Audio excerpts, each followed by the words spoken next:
hoodiePony is presenting Ghost on the Wire, Check the Air. What happens when the network defenders get so good that it can no longer do command and control over the network without being detected? When your job depends on it, you get creative and do it out of band. Here's an interactive short story to talk about off-the-wire command and control and how you too can do it for fun. A more pragmatic approach and what to look for if you're defending. hoodiePony is with DefCon Group 11613 in Melbourne. I have to say that right, Melbourne, Australia. hoodiePony is just a friendly local cybersecurity Sherpa helping people verifiably build a safer, secure, and more resilient world by sharing knowledge through telling stories. This includes the privilege of presenting here at DefCon Group's VR Village previously and a keynote at CHCon New Zealand. Amongst many other conferences, hoodiePony is grounded by many years of experience spent security advising and assessing critical infrastructure in Australia and governments to small startups. That said, hoodiePony is just another nerd figuring out how things work, tinkering and challenging assumptions, sharing a story so that we can all make better informed decisions through broader perspectives. So with that, take it away, hoodiePony. Thanks, X-Ray. Can everyone hear me? Yes. Yep. Cool. Awesome. Thank you. So good day. Just a noob here, learning things, and so just put together this little interactive short story because it's fun to share some shenanigans. So do jump in and participate. With that, let's go. Good day, agents. Welcome. We will be brief. As you have noticed, we have a bit of a problem. Our mission to control all is kind of under threat. The wires are being watched and defended increasingly well. This is preventing us from exerting our control. Emerging technologies are making it really hard for us as more sophisticated detection techniques are increasingly detecting and responding to our command and control, or C2 mechanisms. Our FBC operators' command and control channels of our subjects are being disrupted by improved detection and response mechanism, include network flow controls, more advanced environmental monitoring of Wi-Fi signals too. So, for us to succeed in our mission, we must become ghosts on the wire. So, we thought, what if we were never on the wire? Will we become ghosts in the shell? After some work, here's something we cooked up.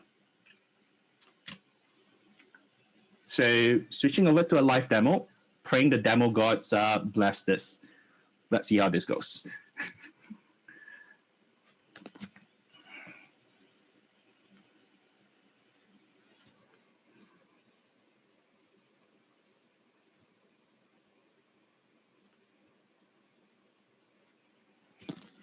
Okay, looks like screen sharing kind of works. And yep, that shows up. Okay, so what we have here is your standard Parallels VM. What I'm going to draw your attention to is that we have turned off the network on this. So the network's disconnected, and from this you could also see that the Bluetooth is disconnected. So just to prove that network's kind of off, let's get into that. And just to prove that there is no keyboard input, I wanted to do this with a camera to show that hands-off keyboard. But what we're going to do here is, with no network connection necessary, let's do a couple of things.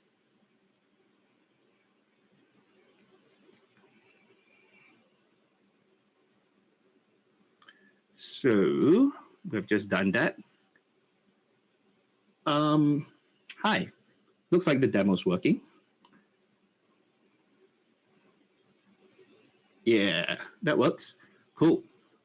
So, hi, DefCon Village.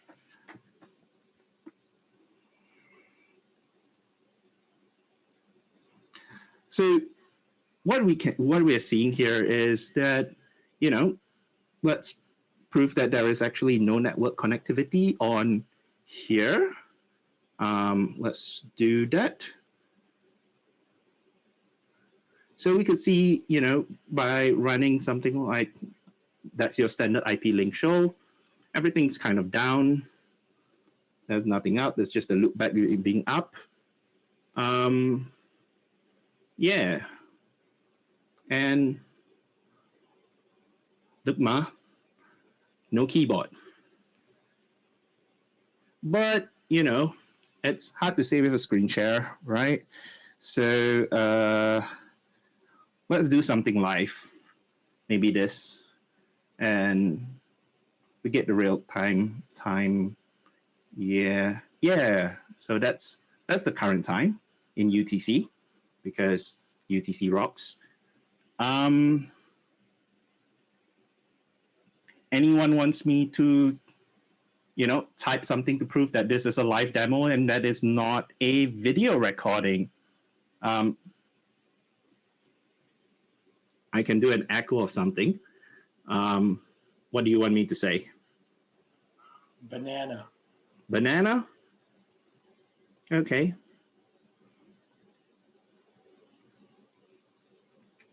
Let's do that. Let's do an echo of the word banana. If I can spell that properly. But, we see that on screen. So that's a live demo for you. But, let's be honest, if we want to exert control, we probably want to, do something a bit more useful, maybe. I don't know. Like, say, something like that. Or, we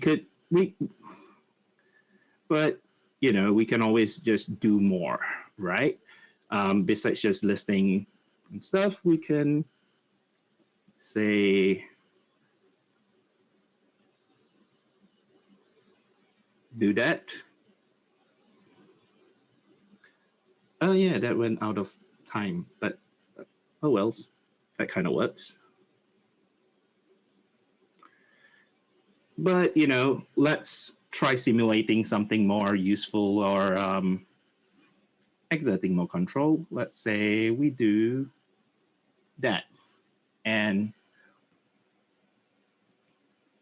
without the network, let's give that a moment. Bam. Well, that's standard Hollywood, but we can see how we can potentially expand that to do more interesting things. So that's the end of that live demo. Here I'm doing simple actions, but you can definitely extend this to do additional, more interesting commands. So let's stop that live demo and drop that. Now let me go back to slides.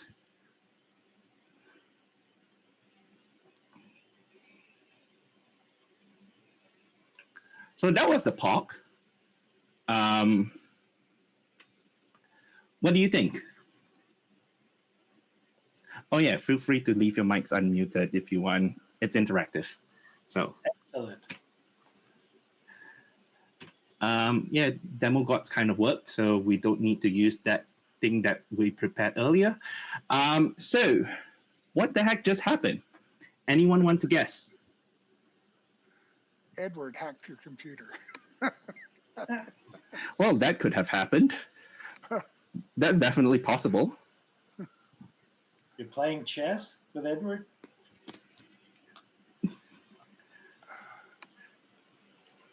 Any other guesses? No? All right, let's start with the first hint then. It's wireless, but I'm clearly not touching the keyboard. The thing in bottom right, that little text box which I highlighted, if I typed anything or touched the keyboard, that would that would have removed the highlight. If I move the mouse, you would have seen the mouse move. So I'm not touching the keyboard, no hands, and I'm kind of away from the computer. It's wireless, but let me just call it out. It's not cellular. Just a note, yes, the thing on the bottom, which says that this is just a POC. If you're actually doing this for real, use 4G. But I digress. Now, any guesses? No? Oh? Okay. So, like I said, it's not Bluetooth, it's not Wi-Fi. I explicitly showed that it's not that. So, what else could it be? There's a lot of things. There's a lot of things, right? There are the wireless protocols. Yeah. But what you see on screen is mostly used for things like IoT, smart lights, smart switches, others.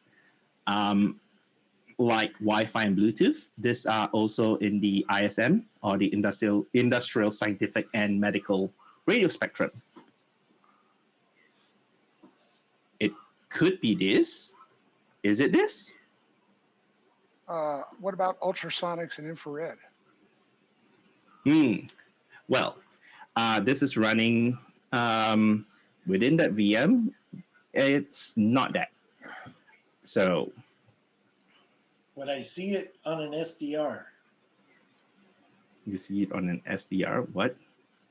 Like if I had a waterfall frequency display up, would I see something fly by? You probably could. You will see it on an SDR. Yeah, because it's RF. We did say that it's wireless. Yep. So, Question is what kind of wireless? But how? Okay, it could be this, but let's just say it's not.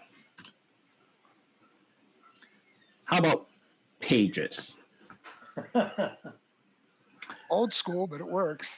Yeah, right. As pages are kind of infamous for the sensitive information leakage, especially sensitive medical information stuff, because, well, it's still quite widely used. If you did try to guess pages, that would be a good guess.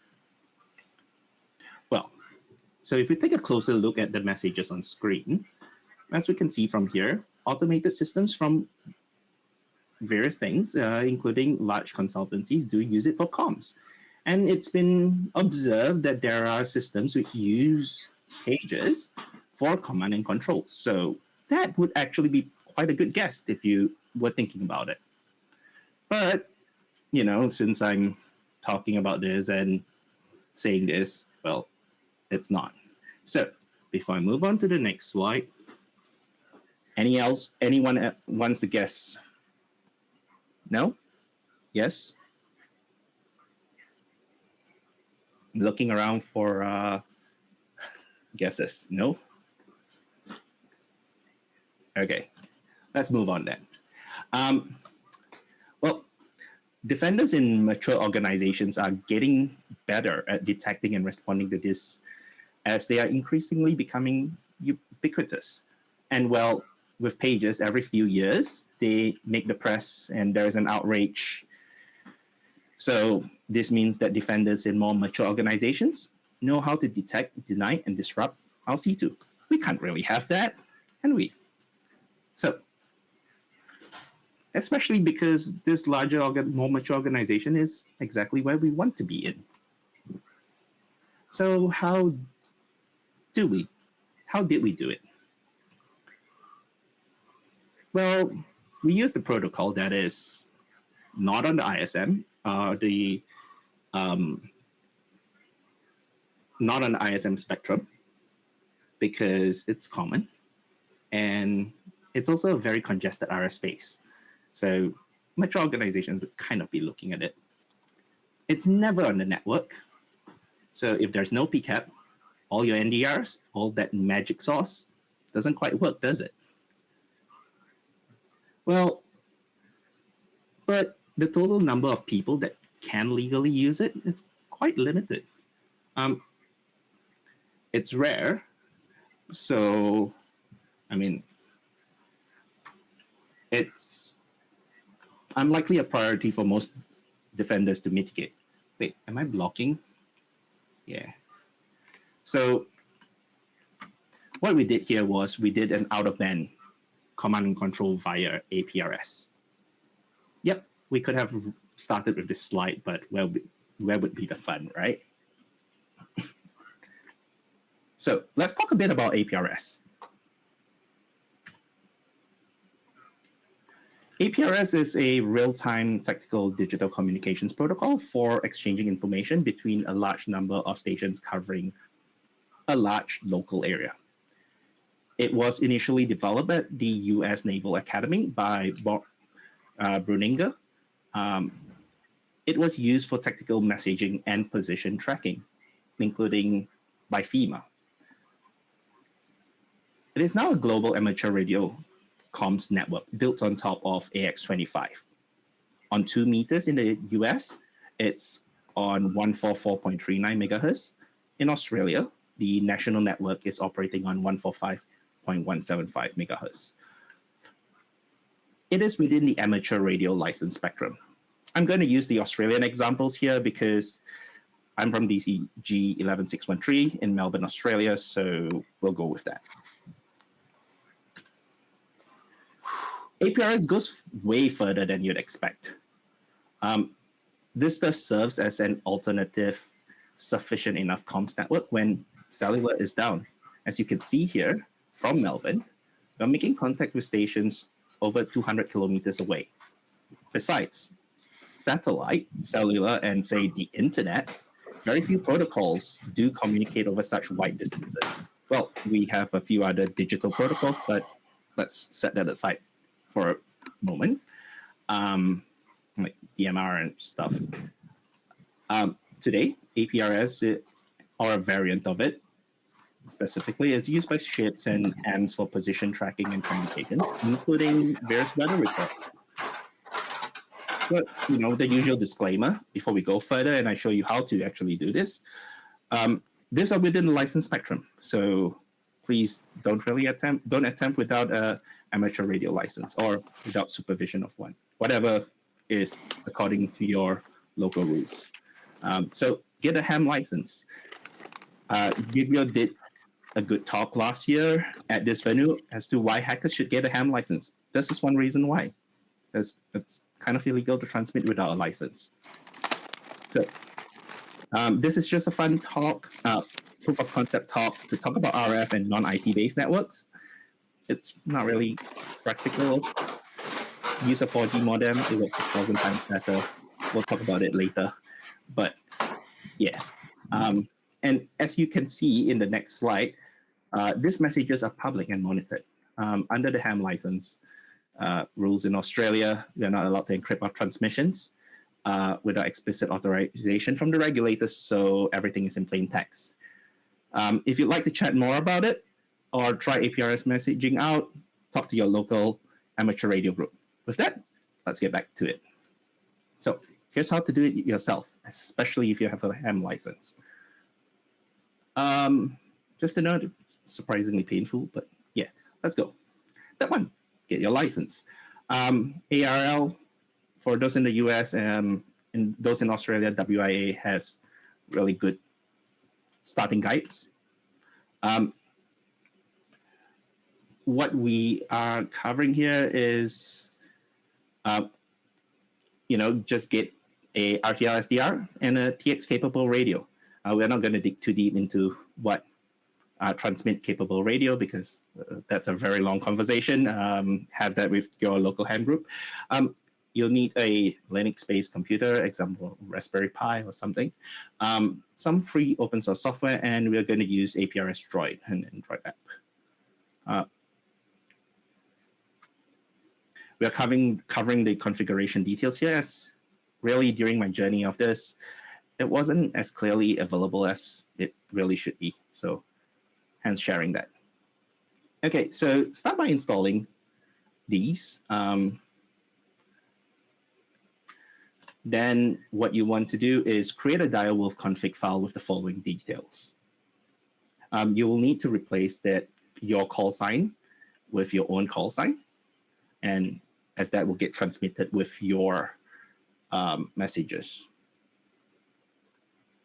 Next, we run RTL-FM to listen to your appropriate frequency. I'm using 145.175 and point dial to the config file we created earlier.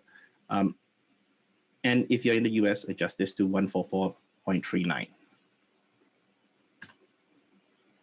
Next, create a mini program to read all that APRS message and execute them. Bring your own C2. What you really need is just that small program. What we do is it reads the APRS messages from the log file or pipe and executes the stuff you want. This could be something like Cobalt's, right? Metasploit, whatever you want, or even custom ransomware worm, whatever. What I've done here is just barely enough for POC and illustrative purposes only, so we're going to skip past the actual C2 that I used. Run that little C2 that you've made and wait for that command. And you pull up APRS droid, configure that, and send your messages. Control whatever you need to. We're going to skip, as I mentioned, skip the TX radio setup parts because it gets really complicated. Let me just move to the side so that, yeah, there we go.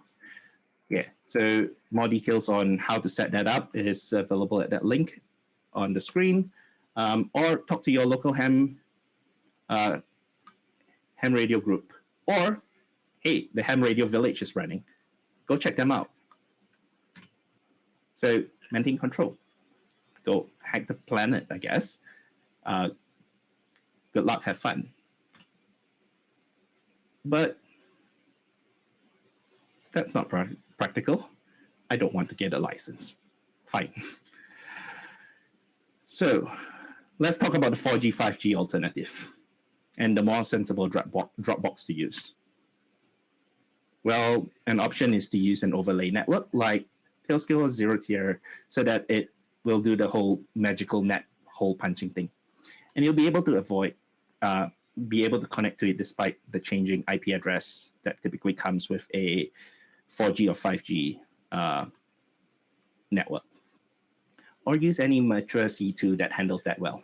However, having something that's integrated into our organization's authentication and authorization system allows us to keep tight control over who has access to the C2.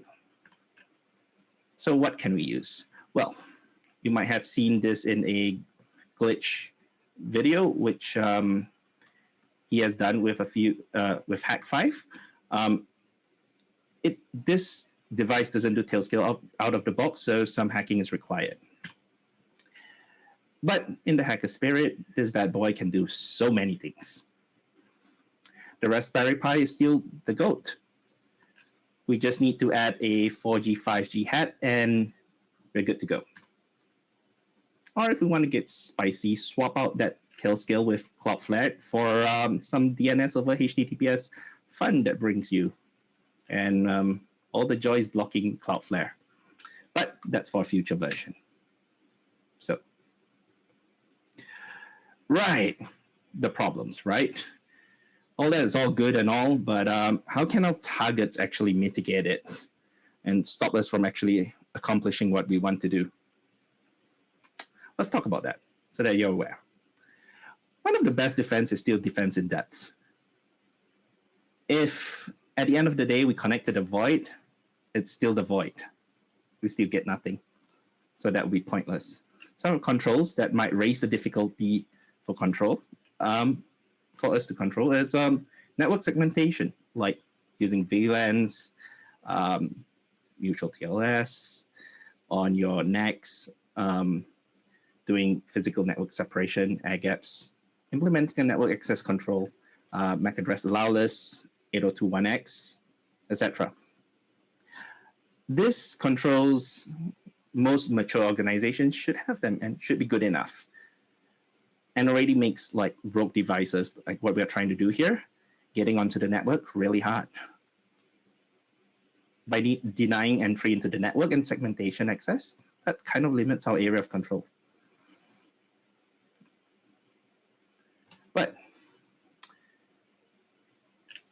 well, this is an RF talk, so what if they have RF defense?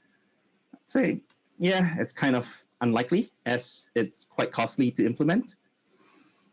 Some ideas we can think about that they might be doing. They might take steps to minimize RF emissions and ensure that RF is contained in accordance with the Tempest standards, or even go as far as implementing SCIFs. That's why such protocols exist. But at this stage, that's out of scope for this briefing and beyond our standard operational domain. So let's end that here. We hope this will add to your capabilities. Godspeed out there. Special thanks to a whole bunch of people. And all of this is nothing new, really. Just standing on the shoulders of giants and just sharing my study notes. So thanks to all the people that made this possible. Some resources if you want to go sneak that. And that's pretty much it. Questions? How hard is it to get a ham license? Relatively easy. Well, we should point at the person who gave that talk on hackers should get your ham license. We're sitting right there. Okay, how hard is it to get your ham license in say in the US? It's pretty straightforward, and the point of the talk that I did that time was all of the interesting stuff per se, unless you want to do HF work and talk across the ocean to people. You can do all that with a technician class license, which is the first level. And so you can go like from the frequency range you were showing, that's included with technician, and you can go all the way up into working with satellites and microwave, and all you need is a technician. So it's there's a little bit of study, but it's, I don't know. Say you took a couple of classes, you could go do the test, and you'd be in good shape. Yeah, thanks for that, Giglio. Yeah, there's some really interesting things you can do with ham radio. One is you can use a satellite dish to bounce radio signals off the moon and communicate with people on the other side of the planet. It's a really fun thing to do. I have a 4-foot dish in the basement. I have yet to get my license. I keep threatening to do so. Giglio keeps kicking me, and so does hoodiePony. So thank you, hoodiePony, for that presentation. Yeah. Thank you for listening. So cool that If you have any more questions, please shout them out. Any more questions? No? Okay. Great job. good job. Thank you.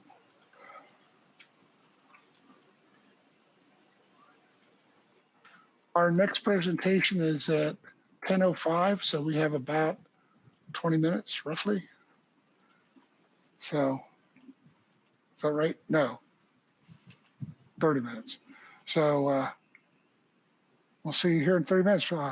Socialize, get some water, take a break.